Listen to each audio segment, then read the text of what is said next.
ഈ കമ്മ്യൂണിസത്തോട് വളരെ വൈകാരികമായി തന്നെ ബന്ധമുണ്ടായിരുന്ന ഒരാളാണ് ഞാൻ. പക്ഷേ ഇന്ന് അത് തിരിഞ്ഞു നോക്കുമ്പോൾ ഈ കമ്മ്യൂണിസത്തിൻ്റെ ഐഡിയോളജിക്കുള്ളിൽ ഒരു ജന്മമുദ്ര പോലെ ഫാസിസത്തിൻ്റെ ഒരംശം കിടപ്പുണ്ടോ എന്നുള്ള നിശ്ചയമായിട്ട് നമ്മൾ വളരെ ഗൗരവമായിട്ട് കാണുന്നുണ്ട്. കാരണം സോവിയറ്റ് യൂണിയൻ്റെ അനുഭവങ്ങൾ, പിന്നെ വലിയ കമ്മ്യൂണിസ്റ്റ് ബ്ലോക്കിൻ്റെ അനുഭവങ്ങൾ, ഈ വലിയ അനുഭവങ്ങളൊക്കെ നമുക്കുണ്ട്. സ്റ്റാലിന് അങ്ങനെയുള്ള ഒത്തിരി അനുഭവങ്ങളുടെ പശ്ചാത്തലത്തിൽ കൂടിയാണ് നമ്മൾ ലോക കമ്മ്യൂണിസ്റ്റ് പ്രസ്ഥാനത്തിൻ്റെ അനുഭവങ്ങളെയും അതിൻ്റെ വെല്ലുവിളികളെയും പരിശോധിക്കേണ്ടത്. തീർച്ചയായിട്ടും ബംഗാളിലൊക്കെ തന്നെ എത്രയോ വർഷങ്ങളായിട്ട് തുടർന്നു വന്ന ഭരണം ഒരു സുപ്രഭാതത്തിൽ ഇല്ലാതാകുന്നു, ത്രിപുരയിൽ നിന്ന് ഇല്ലാതാകുന്നു. അപ്പോൾ എന്തുകൊണ്ടാണ് ഇങ്ങനെ സംഭവിക്കുന്നത് എന്നുള്ളത് നിശ്ചയമായിട്ട് നമ്മൾ വളരെ ഗൗരവത്തോടുകൂടി അന്വേഷിക്കേണ്ടതാണ്. അല്ല, ഇടതുപക്ഷ പരീക്ഷണങ്ങളുടെ ഒരു പ്രത്യേക മുഖമായിരുന്നു ബംഗാളിലേത്. നിശ്ചയമായിട്ടും അതൊരു ക്ലാസിക്കൽ മാർക്സിസത്തിൻ്റെ ഒരു ഭാഗവും അതേസമയം തന്നെ പ്രായോഗികമായ രീതിയിലുള്ള പാർട്ടി മേധാവിത്വ ഘടനയുടെ ഒരു ഭാഗവും കൂടി ചേർത്ത് വെച്ചിട്ടുള്ള ഒരു പ്രത്യേക മിശ്രിതം കൊണ്ട് രൂപം കൊടുത്ത ഒരു പരീക്ഷണമായിരുന്നു അത്. ഈ എത്രയോ വർഷങ്ങൾ, എത്രയോ 3 പതിറ്റാണ്ടുകൾ തുടർന്നിട്ടും അവിടുത്തെ സാമൂഹ്യ ജീവിതത്തിൽ അതെന്ത് മാറ്റങ്ങളുണ്ടാക്കി എന്നുള്ളത് വളരെ ഗൗരവമായിട്ട് കാണേണ്ട ഒരു പ്രശ്നമാണ്. ഇപ്പം ദാരിദ്ര്യത്തെ കൂടുതൽ കഠിനമാക്കാൻ ആണ് കമ്മ്യൂണിസ്റ്റ് ഭരണം സഹായിക്കുന്നതെങ്കിൽ ആ കമ്മ്യൂണിസ്റ്റ് ഭരണം കൊണ്ട് ജനങ്ങൾക്ക് എന്താണ് ഒരു ഉപകാരമുള്ളത്? അവരുടെ സാമൂഹിക ജീവിതം എല്ലാം തന്നെ പഴയതിനേക്കാൾ വളരെ മോശമാക്കാൻ മാത്രമേ ഈ 3 പതിറ്റാണ്ടുകളിലെ കമ്മ്യൂണിസ്റ്റ് ഭരണത്തിന് കഴിഞ്ഞുള്ളൂ. അവരുടെ ജീവിതത്തിൽ എന്തെങ്കിലും മാറ്റങ്ങൾ ഉണ്ടാക്കാൻ കഴിഞ്ഞില്ല. എന്തുകൊണ്ടാണത്? ജ്യോതിബാസുവിനെ പോലെ വലിയ നേതാക്കന്മാരുണ്ടായിരുന്ന ബംഗാളിൽ ഇത്തരം ഒരു അനുഭവമാണ് ഇടതുപക്ഷത്തിന് നൽകാനുള്ളതെങ്കിൽ അത് എന്തുകൊണ്ട് സംഭവിക്കുന്നു എന്നുള്ളത് ഇടതുപക്ഷ ചിന്തകരും ഇടതുപക്ഷ അനുഭാവികളുമായ ആളുകളെല്ലാം വളരെ ഗൗരവത്തോടുകൂടി തന്നെ പരിശോധിക്കേണ്ട ഒരു വിഷയമാണ്. ഏതാണ്ട് സമാനമായ അനുഭവം തന്നെയാണ് ത്രിപുരയിലും സംഭവിച്ചത്. ഇടതുപക്ഷം എന്ന് പറയുമ്പോൾ നമ്മൾ പ്രതീക്ഷിക്കുന്ന ചില കാര്യങ്ങളുണ്ട്. ഇടതുപക്ഷത്തിൽ നിന്ന് ജനക്ഷേമകരമായ പ്രവർത്തനങ്ങൾ, പിന്നെ ജനങ്ങൾക്ക് സ്വാതന്ത്ര്യം ചെയ്യുന്ന പ്രവർത്തനങ്ങൾ, അതേസമയം തന്നെ ജനങ്ങളോടൊപ്പം നിൽക്കുന്നു എന്നുള്ള ഒരു പ്രതീതി ഉണ്ടാക്കുന്ന പ്രവർത്തനങ്ങൾ, അതേസമയം തന്നെ ഈ കമ്മ്യൂണിസ്റ്റ് ഭരണത്തിൻ്റെ EMS മുതലുള്ള കമ്മ്യൂണിസ്റ്റ് ഭരണത്തിൻ്റെ ഒരു വിലയിരുത്തൽ നിശ്ചയമായിട്ടും നടത്തേണ്ട ഒരു ഘട്ടം എത്തിയിരിക്കുകയാണ് നമ്മൾ.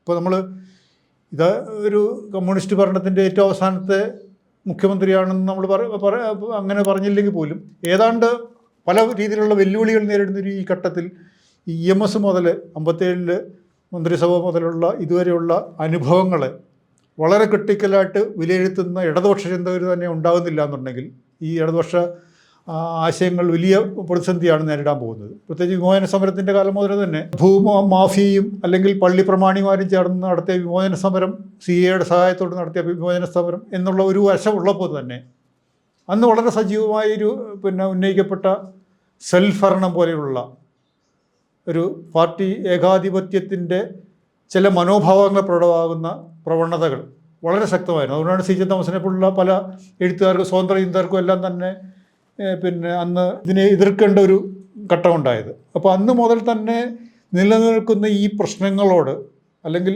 ഈ സമഗ്രാധിപത്യ പ്രവണത ഉൾപ്പെടെയുള്ള രീതികളോട് എങ്ങനെയാണ് ഇടതുപക്ഷം പ്രതികരിച്ചത്, ഇടതുപക്ഷ ചിന്തകർ ഇന്നും എങ്ങനെയാണ് പ്രതികരിക്കുന്നത് എന്നുള്ളത് വളരെ പ്രധാനപ്പെട്ട ഒരു ചോദ്യം തന്നെയാണ്. ആ ചോദ്യം ഉന്നയിച്ചുകൊണ്ട് മാത്രമേ ഇന്ന് ഇടതുപക്ഷം നേരിടുന്ന വെല്ലുവിളികളെ ശരിക്കും നമുക്ക് അഭിമുഖീകരിക്കാൻ കഴിയുള്ളൂ. ഇടതുപക്ഷം നേരിടുന്ന ഒരു പ്രതിസന്ധി മാത്രമായിട്ട് നമ്മളിതിനെ കാണുന്നതിനേക്കാൾ ഉപരി കേരള സമൂഹം നേരിടുന്ന വലിയൊരു വെല്ലുവിളി അല്ലെങ്കിൽ ഒരു ഭാവിയെ സംബന്ധിച്ചുള്ള വലിയ വെല്ലുവിളിയായിട്ടാണ് ഇതിനെ കാണേണ്ടത്. ഇപ്പം ആദ്യത്തെ പാർലമെൻറ്റിലൊക്കെ തന്നെ ഇപ്പം പറഞ്ഞതുപോലെ തന്നെ അന്ന് ഏറ്റവും വലിയ പ്രതിപക്ഷമായിട്ട് ഒരു ബ്ലോക്കായിട്ട് നിൽക്കാൻ കഴിഞ്ഞ ഇടതുപക്ഷത്തിനാണ്. ഇപ്പോൾ AKG ഒക്കെ തന്നെയാണെങ്കിലും നെഹ്റു ഒരു പ്രതിപക്ഷ നേതാവായിട്ട് തന്നെയാണ് പരിഗണിക്കുകയും ബഹുമാനിക്കുകയും ചെയ്തത്. പക്ഷേ ഇന്നത്തെ അവസ്ഥ, ഇന്ന് 5 പേരെ വിജയിപ്പിച്ചെടുക്കാൻ കഴിഞ്ഞത് തന്നെ 2 പേരെ സ്റ്റാലിൻ്റെ ദയാദാക്ഷിണ്യത്തിലും ഒരാൾ രാജസ്ഥാനിൽ കോൺഗ്രസിൻ്റെ സഹായത്തോടെയും ഒക്കെ തന്നെ വന്നിട്ടാണ് ഒരു 5 പേരെ എത്തിക്കാൻ കഴിയുന്നത്. അപ്പോൾ ഈ ഒരു സാഹചര്യം നിശ്ചയമായിട്ടും ഇന്ത്യയിലെ ഇടതുപക്ഷം നേരിടുന്ന ഒരു വലിയ വെല്ലുവിളി തന്നെയാണ്. അപ്പോൾ കേരള സമൂഹത്തിൽ ഈ ഇടതുപക്ഷത്തിൻ്റെ തകർച്ച അത് പലരും വളരെ ആഘോഷപൂർവ്വം അതിനെ പ്രതീക്ഷിക്കുന്നുണ്ടെങ്കിലും പക്ഷേ അതുണ്ടാക്കാൻ പോകുന്ന പ്രത്യാഘാതങ്ങൾ വളരെ വലുതായിരിക്കും.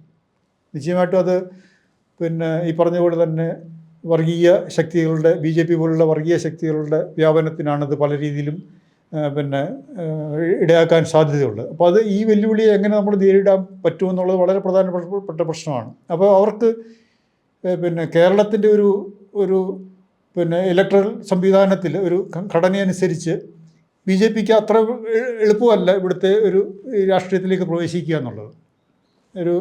ഇത്രയധികം മുസ്ലിം ഭൂരിപക്ഷവും ഇത്രയധികം പിന്നെ ക്രിസ്ത്യൻ പോപ്പുലേഷനും ഒക്കെ ഉള്ള ഒരു പശ്ചാത്തലത്തിൽ അവർക്ക് നിശ്ചയമായിട്ടും അത്ര എളുപ്പമല്ല. പക്ഷേ ഈ വിഭാഗങ്ങളിലേക്ക് കൂടി നുഴഞ്ഞു കയറാനുള്ള പല രീതിയിലുള്ള ശ്രമങ്ങളാണ് ഇപ്പോൾ നടന്നുകൊണ്ടിരിക്കുന്നത്. അപ്പം വളരെ വർഷങ്ങളായിട്ട് നമ്മളിവിടെ പ്രാക്ടീസ് ചെയ്തുകൊണ്ടിരിക്കുന്ന LDF UDF എന്ന് പറഞ്ഞ ആ ദ്വന്ദ്വത്തെ ബ്രേക്ക് ചെയ്യാൻ കഴിഞ്ഞാൽ അതിന് പല പ്രശ്നങ്ങളുണ്ട്, പല പരിമിതികളുണ്ട്, പല കുഴപ്പങ്ങളുണ്ട്.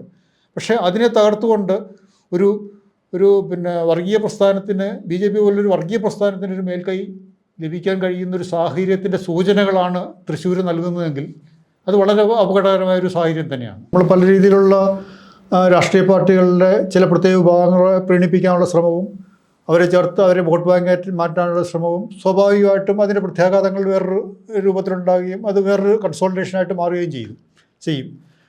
അതോടൊപ്പം തന്നെ ഈ സമുദായങ്ങൾ തമ്മിലുള്ള ഒരു ശത്രുത രൂപപ്പെടുത്തുന്നതിനുള്ള ചില അണിയറ നീക്കങ്ങൾ ശക്തമാവുകയും അത് വളരെ പല രീതിയിൽ വിജയിക്കുകയും ചെയ്യുന്നുണ്ട്. കാരണം വെച്ചാൽ ഈ ക്രിസ്ത്യൻ സമൂഹത്തെ മുസ്ലിം സമൂഹത്തിനെതിരാണെന്നുള്ള ഒരു രീതിയിലേക്ക് കാര്യങ്ങൾ കൊണ്ടുവരുന്ന ഒരു സാഹചര്യം ഇന്ന് വളരെ വളരെ ഗുരുതരമായൊരു സാഹചര്യമാണ് നിലനിൽക്കുന്നത്. ഇപ്പം പല സോഷ്യൽ മീഡിയ ഗ്രൂപ്പുകളിലൊക്കെ തന്നെ ചില അച്ഛന്മാർ തന്നെ വളരെ ശക്തമായ രീതിയിൽ ഈ രീതിയിലുള്ള ഏതാണ്ട് ഒരു RSSകാർ പറയുന്നതിനേക്കാൾ വളരെ രൂക്ഷമായ രീതിയിലുള്ള മുസ്ലിം വിരുദ്ധ ആശയങ്ങൾ പ്രചരിപ്പിക്കാനൊക്കെ ശ്രമിക്കുന്ന വലിയൊരു വളരെ ദുഷിച്ച ഒരു സാഹചര്യം തന്നെയാണ് ഇന്ന് നിലനിൽക്കുന്നത്. അപ്പോൾ ഇതിനെ പ്രതിരോധിക്കാൻ ഈ സമുദായങ്ങൾക്കുള്ളിൽ നിന്ന് തന്നെയുള്ള ഒരു ശബ്ദമാണ് ഉയർന്നു വരേണ്ടത് ശരിക്കും.